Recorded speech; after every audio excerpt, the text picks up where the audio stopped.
Can your fighter jet do the Kavash Rebel, or hover inches from the ground? Or how about have some insanely stable yaw controls? Well, today I'll be showing you some simple tips to make your fighter jet do all that and even more.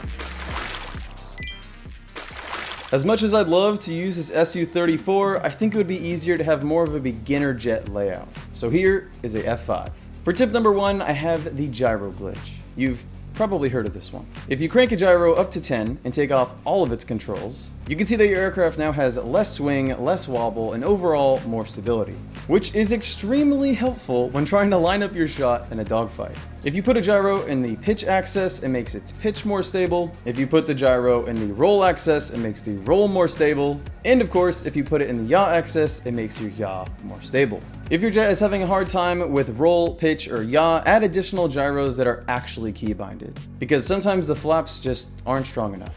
Tip number 2, sport mode. And no, I'm not talking about Crocs. Now the reason I call it that is because jets in this game are either really great at dogfighting but have too sensitive of handling, or they have really good handling but are too slow for dogfighting. So to mix the best of both worlds, let's make a designated button to aggressively activate our tail. Step 1, remove the elevators and add hinges around the middle. Step 2, to prevent them from connecting to the frame of the aircraft, add pistons on the setting of 0 to pull them in. Step 3, keybind the hinges to flip up with spacebar and move your thruster's default key to shift. To have even more maneuverability, you can also add 2 OR gates on a low output to make each elevator move in opposite directions when rolling. On top of this jet's regular smooth flying mode, it now has this aggressive pitch mode that will give you the jump in all of your dogfights. Credit to Cheeky for this helpful tip. Tip number 3, thrust vectoring. Pretty much all advanced aircraft have thrust vectoring, so why doesn't yours? It's as simple as adding a few pistons and hinges to your rear thrusters. Put pistons on a low setting,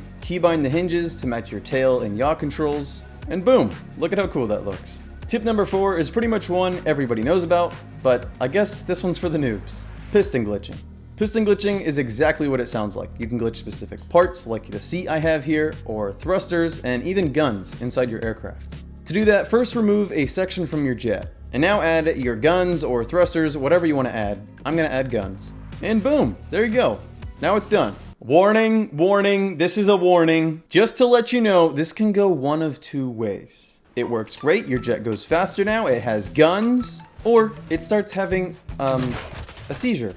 So yeah, it might take some playing around with to make it less glitchy, but it's definitely a very useful glitch.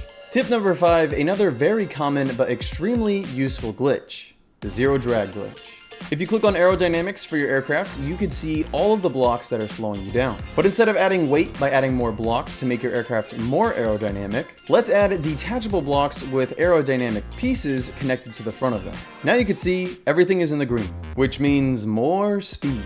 Connect all detachable blocks on a distance sensor on the setting of 0, and also make sure to check turn into scrap. This will automatically detach and delete all the parts you just added to your aircraft, but the game will think that your aerodynamics are perfect. If you'd like to improve all your builds as a beginner, I have this video here linked on the end screen. And if you'd like me to make a specific video on improving the aesthetics of your aircraft, leave that comment down below.